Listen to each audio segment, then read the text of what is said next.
Be seated, please. We're happy to have you here this morning. We have a short but interesting docket. Please try to pay attention to our traffic signals. When the yellow light comes on, you have 2 minutes. When the red light comes on, we ask you to conclude your remarks unless you're answering a question from the bench. And please also, I know you're all experienced here, give us record citations as those are appropriate. The first case this morning is number 22-10584, U.S. v. Hinojosa, process and urban. Good morning, members. My name is Ashley Kaper, and I'm here representing Alfredo Hinojosa. Today, I will discuss the erroneous admission of Josephine Hinojosa's arrest and conviction and the insufficiency of the evidence to make a finding on the drug quantity. Turning first to what we refer to as the Josephine evidence. The lower court committed reversible error by admitting evidence of Josephine Hinojosa, Alfredo Hinojosa's niece and bookkeeper, that she was convicted of transporting 14 kilograms of cocaine. This evidence was entirely irrelevant for 3 primary reasons. The first is that Josephine's conviction for transporting interstate a large quantity of cocaine had no connection to the sale of personally used quantities of cocaine that were sold in the bathrooms of Mr. Hinojosa's nightclubs. Second, her arrest occurred after the conspiracy here ended.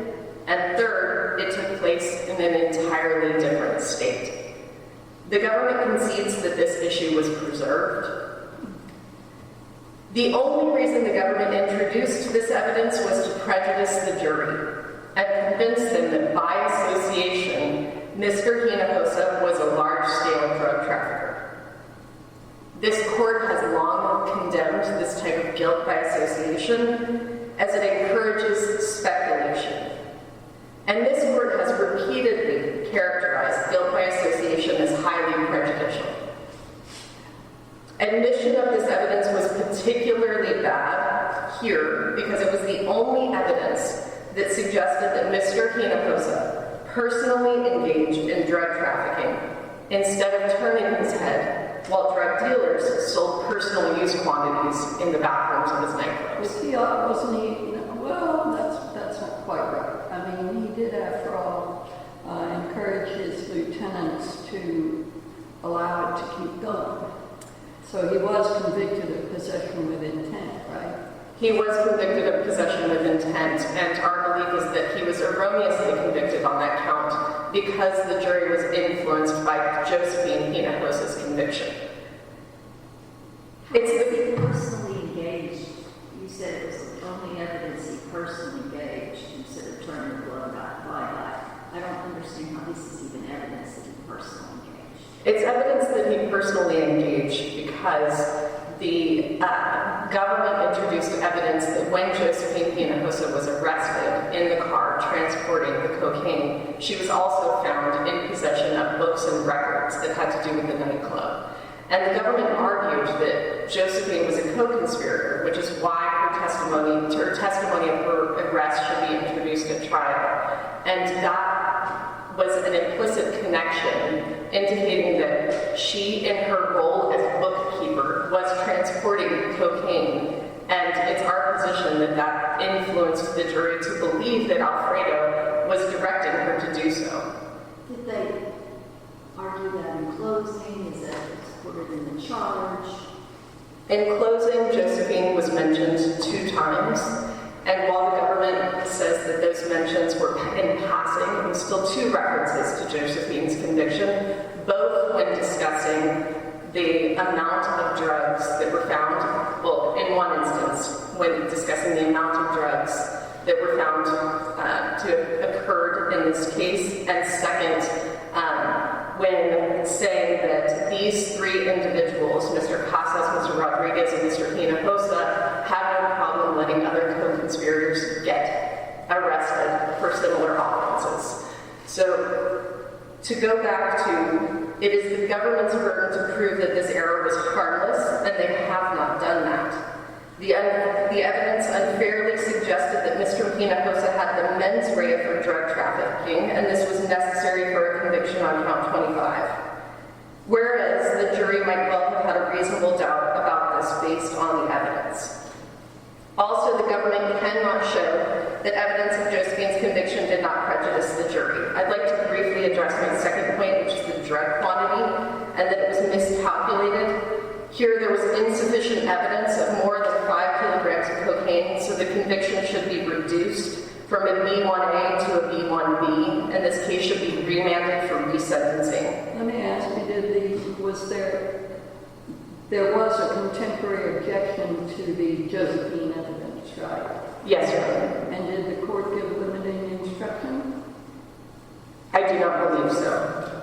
Well, from what I understand, at some point the court gave an instruction that you don't import evidence about one defendant to another one or something like that. That is correct, Your Honor, in the final jury instructions before the So jury. what did the judge say about the objection? At the time that the objection was made, the judge had a question about the relevance, and a brief bench conference was held. At that time, Mr. Louise, who was representing Mr. Hinojosa, argued about the relevance of Josephine's admission, and the court had a question as to the timing in the indictment and to the time that the arrest of Josephine occurred. At that time, the government said that the period of the indictment went beyond the time in which Josephine was arrested. Well, that's not my question. My question is whether, so obviously the judge let in the evidence, but at that time, was he asked to give a limiting instruction? No, Your Honor. That's all I need. Thank you. Could I just ask one quick question, please? The ineffective, well, I want to start over. Hinojosa urges a limited remand of district court regarding ineffective assistance of counsel.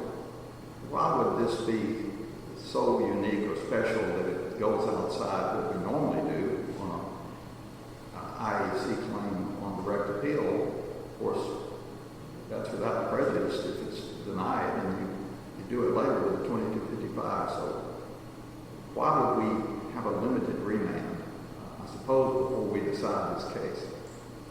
Your Honor, we believe that in this instance, because Mr. Hinojosa had already signed a plea agreement with one set of counsel and then acquired new counsel and immediately withdrew that plea agreement, that there is a unique line of questioning that should go into the effectiveness of his assistance of counsel at that time. But no effect on the trial. Correct. Other than ineffective counsel. All That's right, correct, thank Your Honor. Thank you.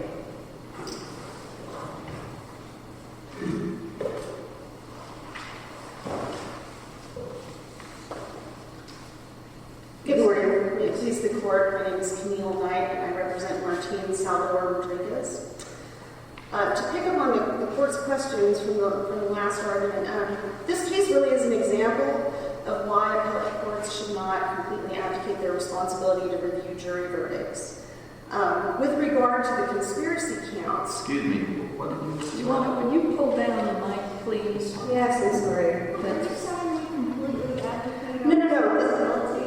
This is an example of why courts of appeal should not abdicate their responsibility. I don't think anyone's lobbying for that. No. That we're hearing argument in your case, and so perhaps we can move on. I hope I didn't come across like that, Judge. In the conspiracy counts, the reason why the piling of inferences upon inferences becomes important to all of the defendants, and particularly Mr. Rodriguez, is because the government needed to prove 3 things: knowledge, participation, and an agreement. Now, you're talking about count 20? 20 and 25. 20 and 25. Okay. Yes. Now, the government will surely point to some timing issues about that proof and the co-location of circumstances that could, at some point, evidence someone's consciousness of guilt. And without conceding those, I would point the court to record evidence that the main drug dealer in this case testified that there was no understanding with management about drug sales in the bathrooms between 2012 and 2015. There were no conversations about drug sales with the bathrooms, and in fact, the government pointed out to the district court that the Title III intercepts of the drug dealers' phone calls were not particularly interesting because the drug dealers did not talk to management and did not talk about management. So, as the co-location of circumstances may have come up, we contend that Mr. Rodriguez, that there was no proof that Mr. Rodriguez joined in any conspiracy prior to 2015. Some witnesses say 2014 or 2015, and there are three particular instances that the government may point to, but it's important to see the timing of those. First is, in the spring of 2015, Mr. Rodriguez was being followed. He called the cop-turned-informant, Eddie Villarreal. There were discussions after that, and it became clear that the FBI was investigating drug dealing at the clubs. That happened in April 2015. The second instance that the government may point to was a period of time after drug sales had stopped and then had resumed after a number of months. And Mr. Rodriguez told someone at the clubs to please allow his guys who were Gucci to come back in. And that person took it to mean that he wanted people doing bad things to come back into the clubs. That happened in 2016. And the third was an instance in which a paid informant saw Mr. Rodriguez have a conversation, the content of which is unknown, with someone in a washroom as he washed his hands and left. That also happened in 2016. The import of that is that given the government's math that it pitched to the jury about drug quantities, it's impossible to get to 5 kilos unless you go back to 2013. We contend that it's improper to go back to 2013, and the only way the jury could have gotten to the requisite drug amount was to use the 14 kilograms of coke taken from Josephine Hinojosa months after the last substantive buy at the clubs at issue. Her arrest was in February 2017. The last substantive buy was in October 2016.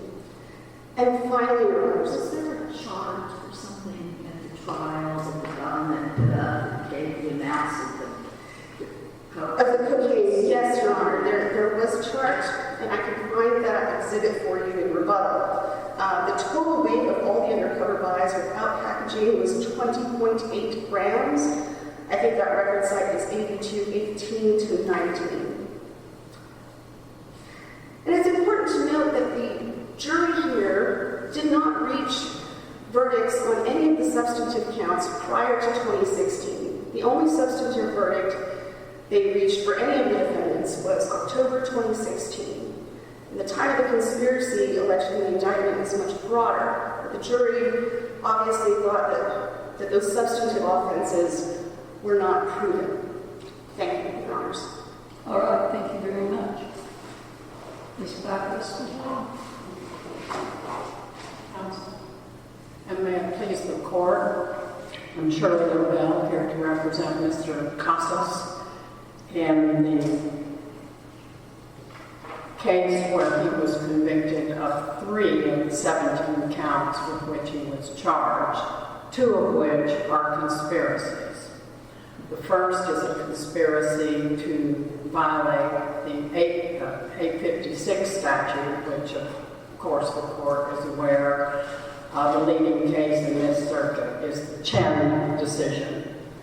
And then the other conspiracy is count 25, where essentially, as the government argued during the trial, the drug buys that occurred during the course of the almost 3.5 years periodically were used to support not only 856 but extrapolated to support count 25. If we reject your argument about how to properly interpret 856A2 from the brief, do you still maintain that there's insufficient evidence for counts 19 and 20, even in light of the conscious decision to resume allow the drug sales in clubs? Judge Elrod, we do, and we have so argued that in our brief. Even if you apply this very strict, and we have asserted and believe constitutionally vulnerable interpretation of 856, given the Chin decision, even if that were to occur, then yes, because at a very minimum, it is not just being there that counts. And if you examine the brief set forth the facts that are adduced by the government of this trial in some detail, and respectfully, everything is consistent with something one of the agents remarks upon during the testimony, which is, here's Mr. Cassis specifying what one of the persons who are selling these quantities in the bathroom says. Don't let Cassis see you selling drugs.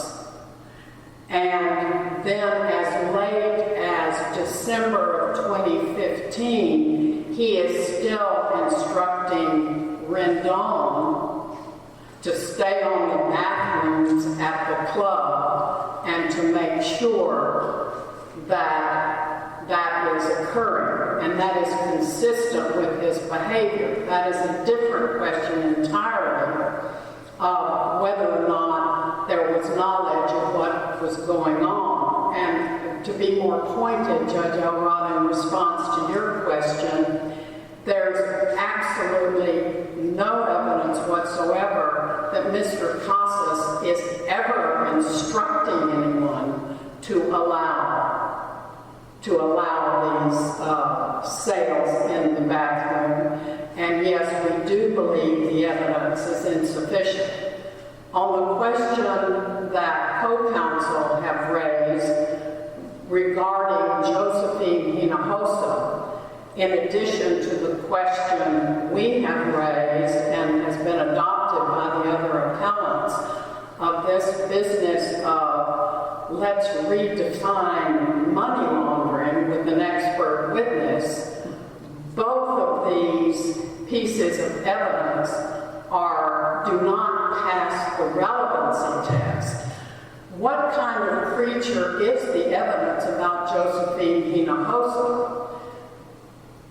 Mr. Cassis's counsel did what he could. He sought to find out anything and everything about 404B. Is that what it is? There's certainly no proof whatsoever that Josephine Hinojosa was a co-conspirator. It's just something that is procedurally inappropriate to throw something in an indictment. In both of those instances that we cite, where you do not have the ability to challenge them and you interdict it and keep the judge out of the equation. I believe my time is up. Thank you so All right, much. thank you.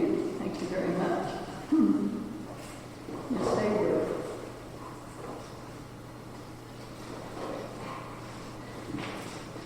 May it please the Court, Gail Hayworth on behalf of the United States. Now I'll address the arguments that the defendants raised and leave the rest of the issues, we'll rest on our briefs for that.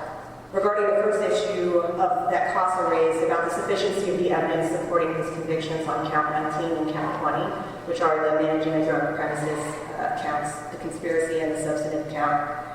We argue that the issue would be governed by plain error because he raised specific grounds for his Rule 29 motion in the district court that are separate from those grounds he's raising now for the first time, which is that there was insufficient evidence of the actus reus.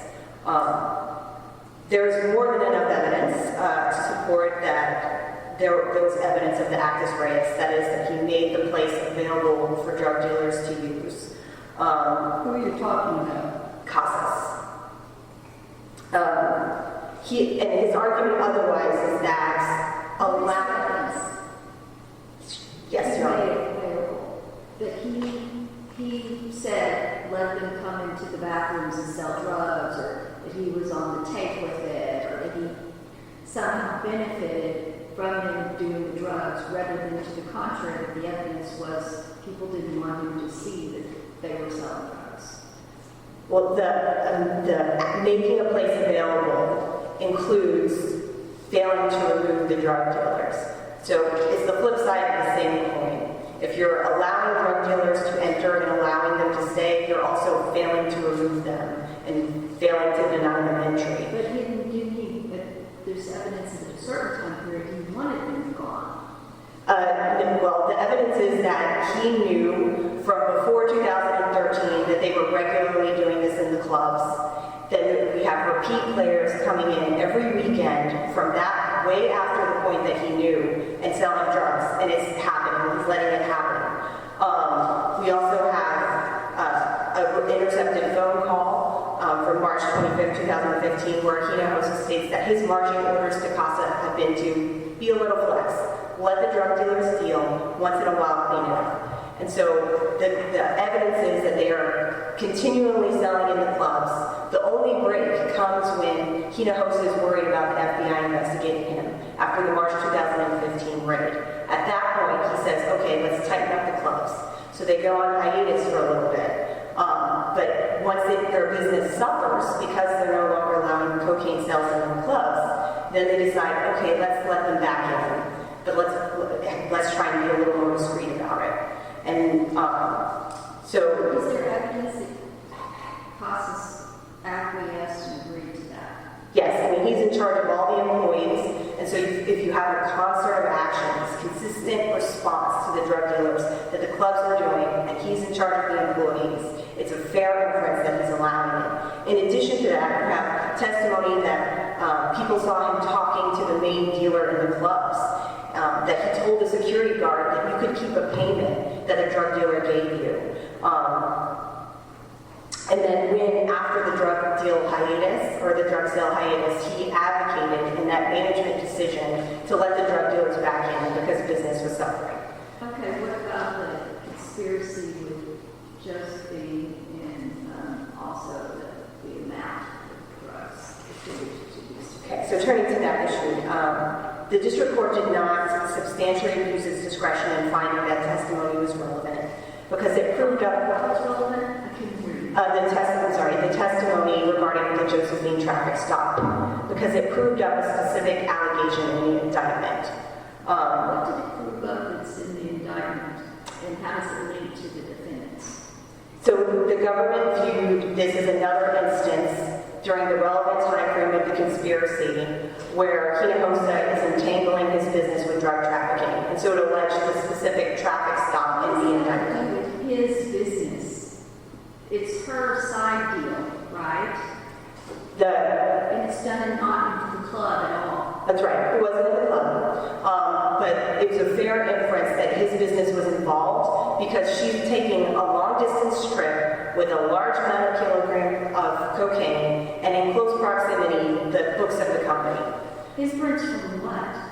The fact that she works there is the only hint that she had materials that belonged to the company because she also works there. The inference that she brought those books because she needed them while she was transporting this large kilogram quantity of cocaine, that she wouldn't bring them. While she's on the trip for drug deal. She's going to do her legitimate job while she's on her drug deal. Right. And the defense... Satisfy the company for the drug deal. Well, the defense definitely argued that it was just a coincidence that she had them. But if the jury agreed with the government that it was reasonable to infer that she was on behalf of Hinojosa's businesses, then it would be relevant. Did they pay for her trip? I mean, is there evidence that they bought her airline tickets or gas bills or something along with? Was there something like this was a business trip that would tie it to the business? There was no evidence of that nature, Your Honor. It was just the inference would arise from the fact that she brought them with her and that they were in close proximity to the drugs. She brought them because she needed them. Don't say anything about her drug deals, right? There's nothing you would have said, oh, on page 23 of the books of the company reflects this drug deal, if that was the case. These books have nothing to do with her drug deal, right? With her her drug deal for that. Yes, for 14 Kilos. yes. I mean, we argue that it did, that she wouldn't have brought them unless she needed No, them. I'm saying books don't detail That's right. They don't explicitly say, for drug dealing. that's right. They don't explicitly say in the Excel file, this is a drug deal, 14 kilos for this amount. It doesn't say that. And if it's in there, it's not going to be that direct. But even if this court thinks that it was error for the court to find that to be relevant, it was clearly harmless. The evidence against Hinojosa was just overwhelming. You have controlled buys, co-conspirator testimony, recorded, and much of it was Hinojosa's own words in intercepted phone calls and recorded statements where he says, customers complained, so I got a little more flex. I was worried about the FBI, so that's why I tightened it up. Well, let me ask you a question. How much did the Josephine testimony, what role did it play vis-a-vis the entire trial? It was a very small part of the trial. From what I remember, it was 19 pages from over 3,600 pages. Only one defendant objected. Only one defendant objected, that's right. And they didn't ask for a limiting instruction. They did not. And the court, in its general instructions, gave instructed the jury that you can't find someone guilty merely by association. Can you talk about the quantities? I had asked about the quantities, if you can answer Judge Jones's question. So the evidence supporting the 5 kilogram quantity?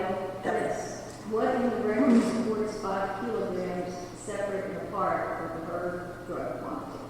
So the defendant's arguments for insufficiency here all rely on when the defendants joined the conspiracy. And here there was ample evidence that Hinojosa joined the conspiracy before, at least by 2012. And that's the security guard Elrod testified that drug dealers were openly selling drugs in OK Corral, Fort Worth bathroom as far back as 2009. And when he told his supervisors about it, they told him to leave it alone. Then you have drug dealer Mendoza Martinez testified that Juan Lord, the main distributor at Hinojosa's Dallas clubs, was distributing it at Far West as far back as 2008. And then Lord testified that by 2012, he was regularly distributing in the Dallas clubs, either himself or through his workers. So, when is the relevant time period according to the government for each of the 3 defendants that we're talking about today? When is the relevant time? He also said since 2012. Yes. So, the other places, when was their time period? So the evidence shows that they joined the conspiracy at least by 2012. All of them in 2012? Yes. So you believe it's 2012 is the relevant date for each of these defendants? Yes. And from 2000, if you go from 2012 forward, is there evidence in the record of 5 kilos? How do you get there? Is there something, I said, is there some sort of chart you show the jury or something? In our brief, we outline the math, but even more generously think that even if they only started in 2013, that would be 160 weeks, and times the 50 grams undisputed per week, that gets you at 8,000 kilograms. I'm asking what was argued to the jury about this so that we can make sure that the jury wasn't confused by the 14 kilograms. So I'm not asking what's in the math for us today. I'm asking what did the jury have to help them do the math, or that they could have done the math on their own in the jury room. What evidence was in the record before the jury from which they could calculate 5 kilograms? So when the government was arguing the quantities in closing, they had a PowerPoint with the math calculated, and it was they had it at 208 weeks. Was the time period. Weeks of how much per week? At trial, they were arguing a conservative amount of 30 grams per week. 30 grams? Yeah. But on appeal, the defendants are not disputing it was 50 grams per week, which was used at sentencing.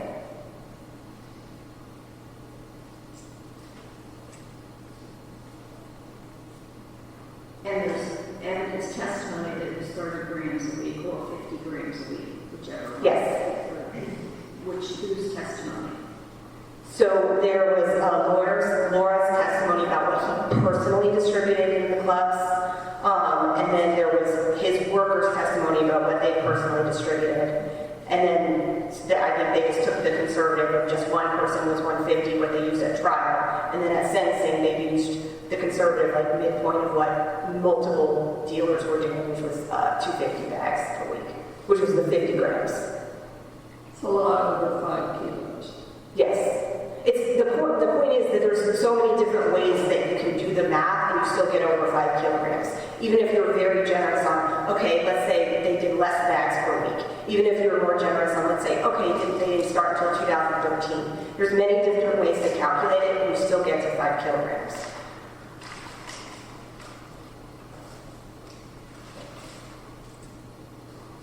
And if the court has no further questions, we'll rest.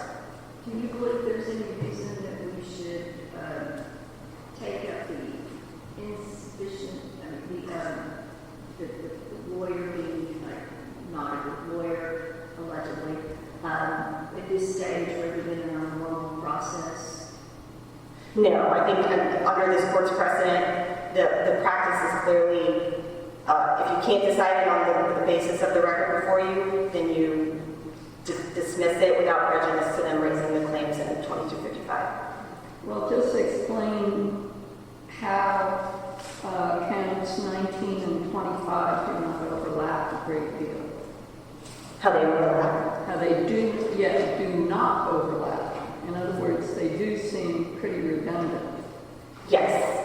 In most managing a drug premises cases under subsection 82, you don't need purpose. You don't need the defendant to join in the purpose of the drug dealer that they're allowing on their property. Because in this case, the facts were that these defendants did join in that purpose. That's what makes them liable for a drug conspiracy as well.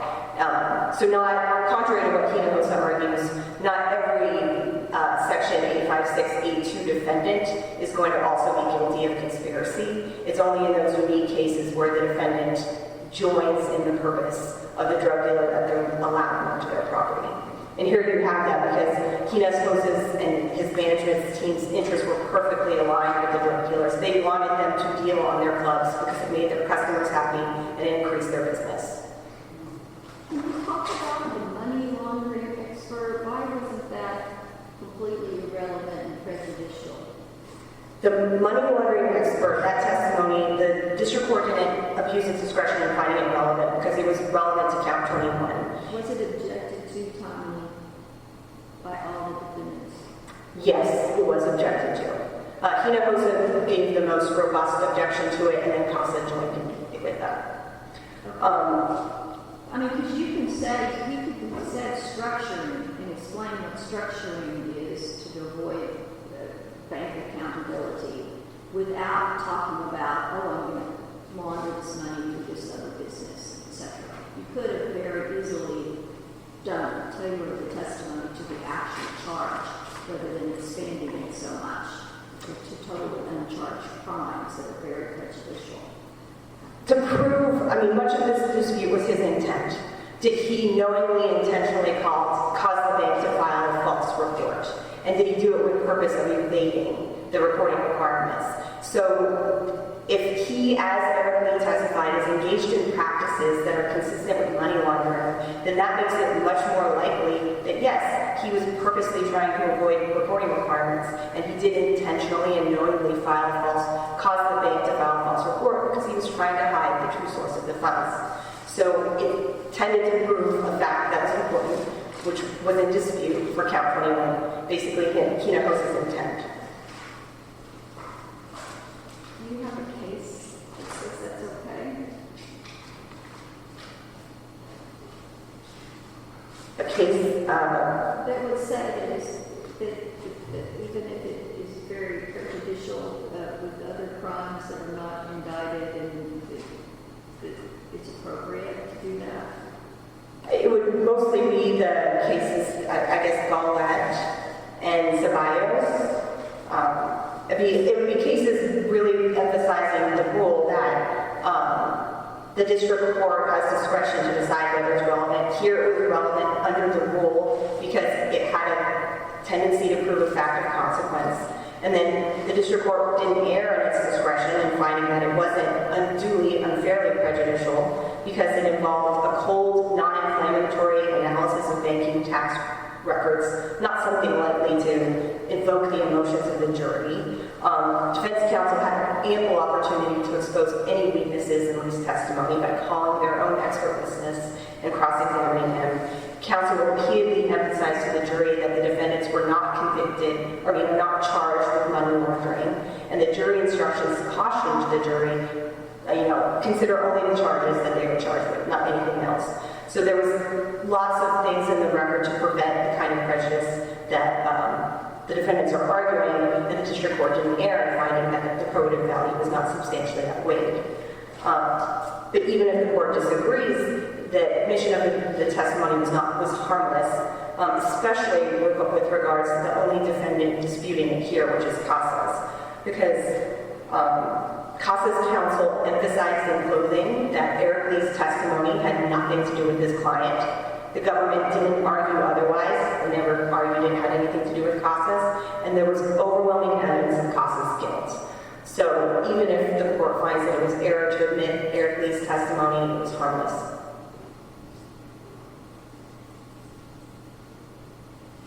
And if the court has no further questions, I will rest on our briefs and ask the court to affirm. I'm sorry, could you talk about the alleged brutal violation of the... All right. So the statement that the defendants, Casas and Rodriguez, complained about is that Hinojosa said that it could have been the manager or the promotions guy that brought customer complaints to him. Now, on its face, that statement does not directly implicate Casas or Rodriguez. It does not refer to them by name, nickname, or some unique physical description. It doesn't replace a proper name with an obvious blank. And under the Supreme Court's recent decision in Samia, that resolves the issue. The statement does not directly implicate Casas and Rodriguez. Notably, Samia holds that remains true even where other trial evidence indicated that Samia was the other person involved in his co-defendant's statement. Under Samia, the court will not fly-spec or scrutinize the trial record for evidence that could give rise to an inference that the statement is referring to the defendants.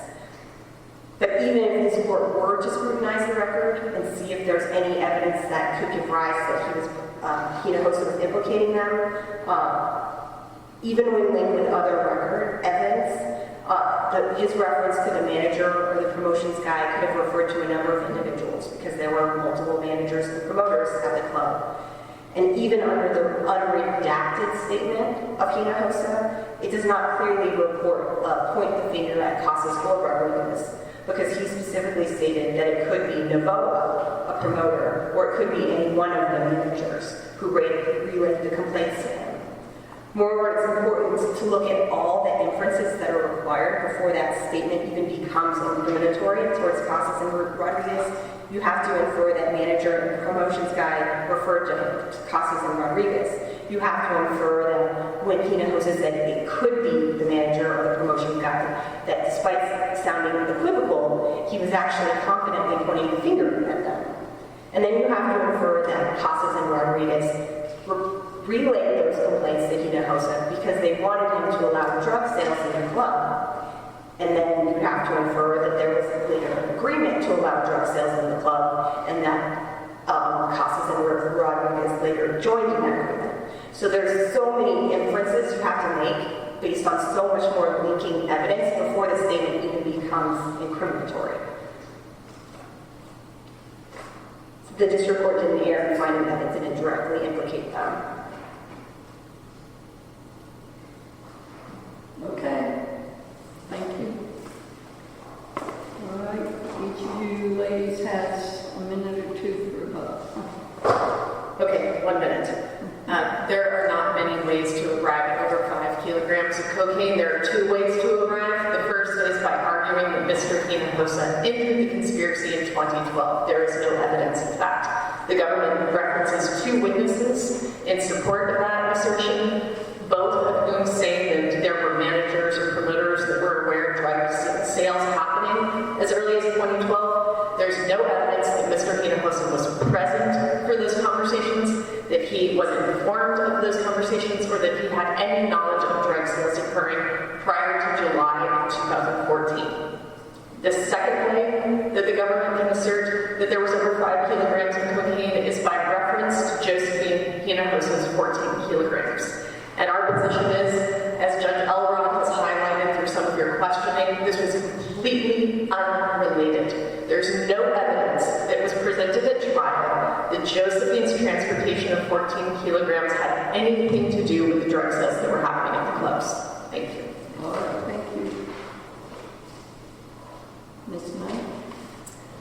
Thank you, Your Honor. In terms of the timing, I wanted to point the court to record sites about Rodriguez's knowledge or the time when it could be inferred that he had entered any agreement.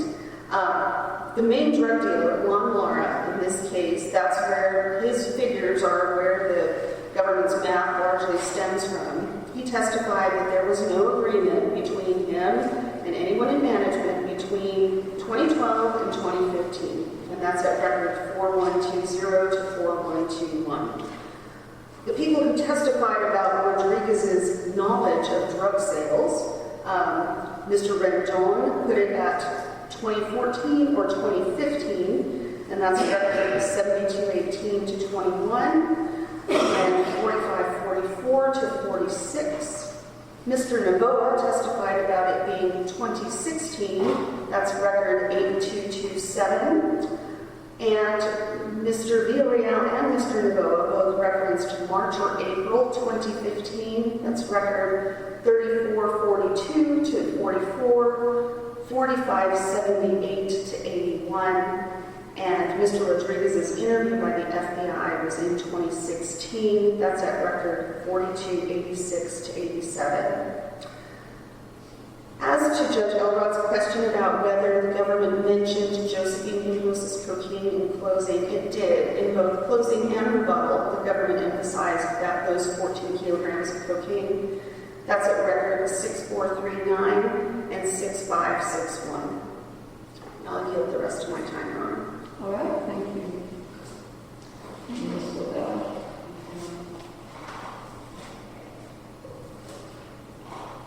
Your Honor, first I'd like to address the one pointed remark against Mr. Casas that was made by counsel for the prosecution of FLE. That was a record reference to the testimony of Juan Julio. And Juan Julio, I don't know that it has any great significance anyway, Juan Julio saying, oh, some drug dealer gave me some money and said just keep it. I do know that Mr. Casas, as the record shows, was the individual who fired Juan Julio when it was discovered that he was accepting money from drug dealers to evade detection by those who were interested in controlling that.